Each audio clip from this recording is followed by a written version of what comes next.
Hey guys, welcome back. Hallie here at High Octane Cards for this week's preview of tomorrow's Blue-Emu Maximum Pain Relief 500 at Martinsville Speedway.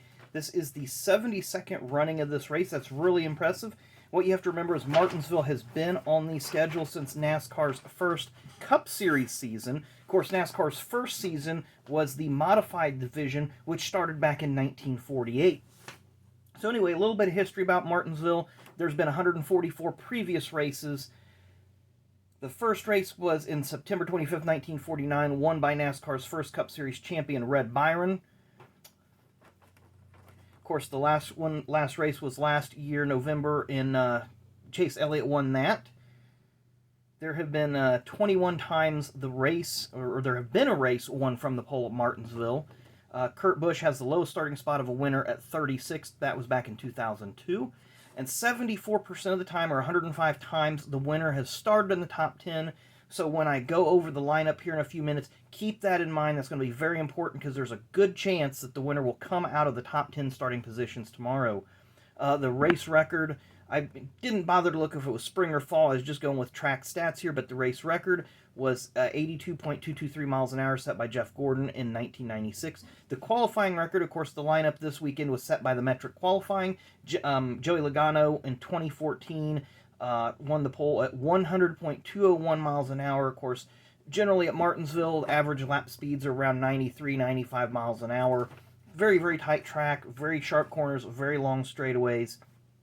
Overall, Chevy has 56 wins as a manufacturer in the history of Martinsville. Ford has 30, and Toyota has 9. But bear in mind, Toyota has only been in the game since 2007, and legitimately wasn't a contender at all that year, except for a couple races that Dave Blaney and Brian Vickers were relatively strong. Hendrick Motorsports has 24 wins as owners. JGR has 12 and Penske has 9. I did not include Petty Enterprises because Richard Petty Motorsports, as we know it, is not the same team as Petty Enterprises. It has, of course, Petty Enterprises kind of merged with the Gillette Evernham Motorsports team, and then it became Richard Petty Motorsports, so it's a whole different group of ownership that went on there, whereas Penske has been primarily owned by Penske. Obviously, Gibbs and Hendrick have been owned by the said car owners. Looking at some other stats here of active drivers, Kurt Busch has 41 career starts at Martinsville. Denny Hamlin has 5 wins. Of course, that's not the most all-time. I believe Richard Petty has 15. Kyle Busch has 16 top 5s. Denny Hamlin has 21 top 10s. And, excuse me, Denny Hamlin has 1,608 laps led going into this race tomorrow. Kevin Harvick has 27 lead lap finishes. So those are names to remember when you're picking your fantasy teams or however it is you guys do it. I'll probably do 4 DraftKings lineups, and I'm sure those guys will be in all of one or other of my teams.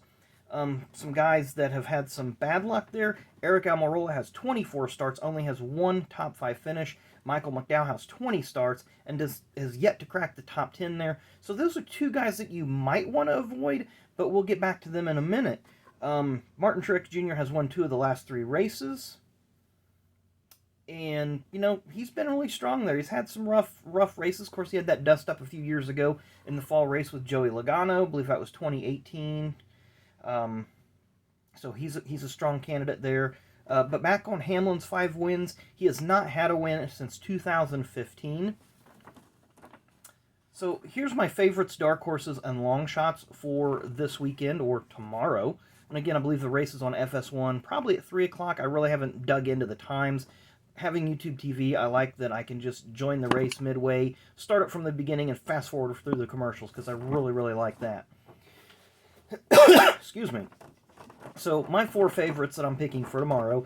Joey Logano, he's always strong at Martinsville, always seems to be finishing top 5, top 10. We mentioned him having the track record there. Chase Elliott won the last race there in the fall, so obviously when you come back to a track, I think a guy's always got to kind of automatically be a favorite. Kevin Harvick and Denny Hamlin are my other 2 favorites. I just think that these guys have a lot of momentum this year, especially Hamlin, who's been remarkably consistent and is the points leader. So I think those are your 4 favorites for the race. Dark Horses, I had originally picked Ricky Stenhouse as one, but I'm going to scratch him off the list, and I insert Kyle Larson. Kyle Larson has 12 starts, but only has 2 top 10, I think 2 or 3 top 10 finishes, and only has 35 laps led, so I'd consider Kyle a dark horse at this track, not one of his better tracks. Ryan Newman's having a good starting spot this weekend. I think he could be a dark horse. Of course, he won back in 2012 in the spring race in that crazy finish. Eric Jones. Eric continues to run pretty consistently in that 10th to 15th, 20th position in the top half of the field. I could see Eric Jones coming away with a 7th, 8th, 9th place finish. And Ryan Preece, of course, he's a modified ace. Probably ran Martinsville a lot or tracks a lot like it up in the Northeast. So I can see Ryan Preece being a strong contender as well. My long shots, 2 of them I mentioned earlier, Eric Almirola and Michael McDowell. I think the odds are in their favor to have good runs at Martinsville just based on their past history. Michael, you have to consider that the first of those first 20 races at Martinsville, probably the first 15, he ran starting park teams. Phil Parsons Motorsports, MSRP, a couple other teams that were just starting parks. Eric Almirola, of course, he was jumping around between Richard Petty Motorsports, that Ginn DEI failed merger, and some of those other teams. So he was kind of bouncing around through some average and non-competitive teams. Now he's with Stuart Haas. Yeah, he's had 1 top 5 there. Excuse me, but with his year that he's had, he needs to have a rebound race, as Michael McDowell needs to keep his consistency going after starting the year with 3 top 10s. I could see both of these guys, if they come away with a 12th or 13th place finish, I think those guys will consider that a victory.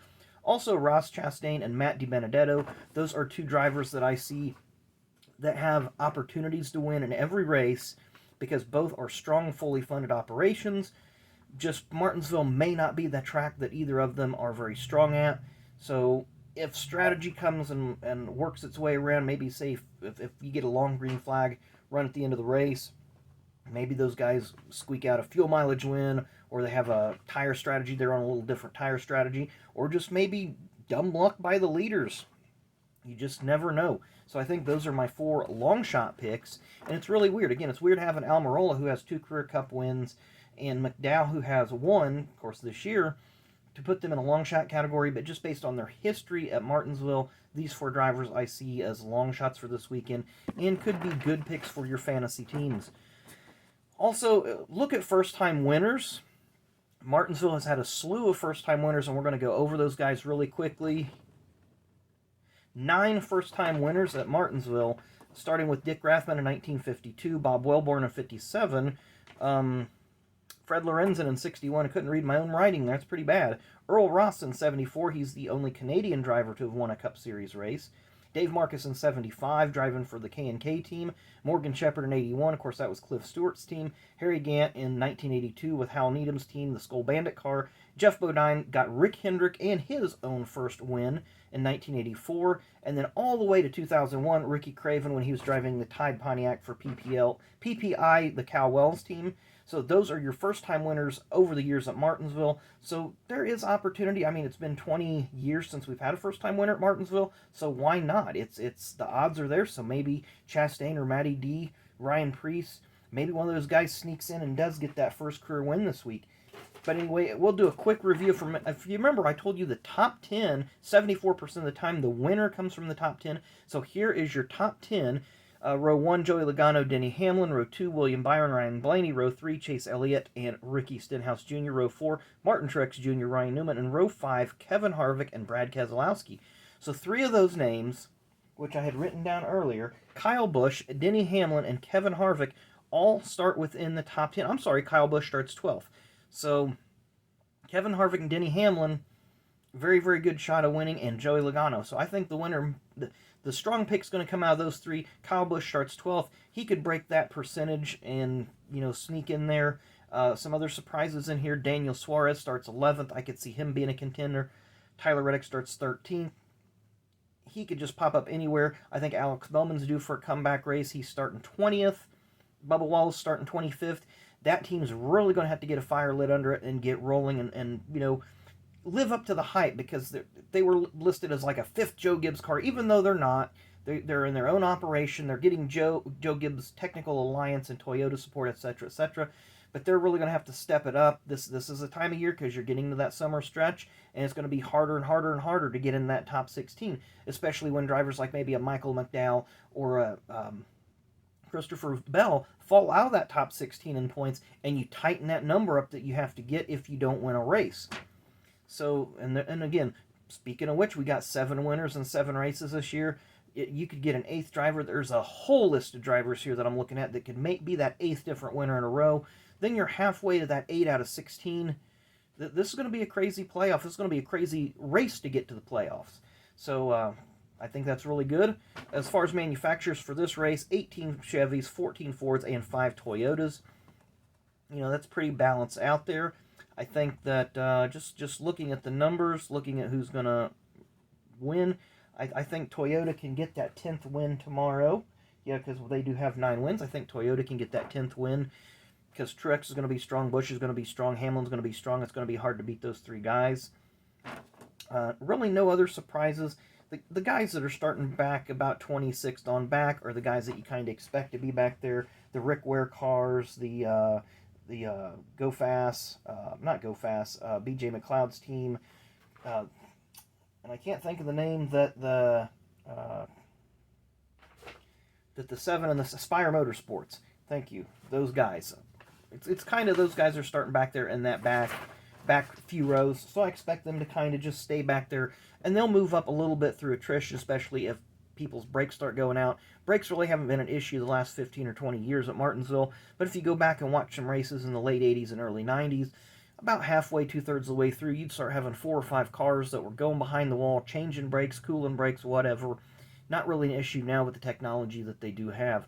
So I do expect there to be a few crashes tomorrow. It's not going to be a wreck fest. You're not going to have the big one like you have at Talladega, but I do expect tempers to flare a few times tomorrow, especially as drivers are trying to get that first win of the year and get themselves locked into that all-important playoff. So hopefully that will be a good race tomorrow. Look forward to watching it. Hope you guys will watch it too, and then I'll have my review video either tomorrow night, well, depends on how late it is tomorrow night, but definitely on Sunday I'll have a review video about the, what's it called?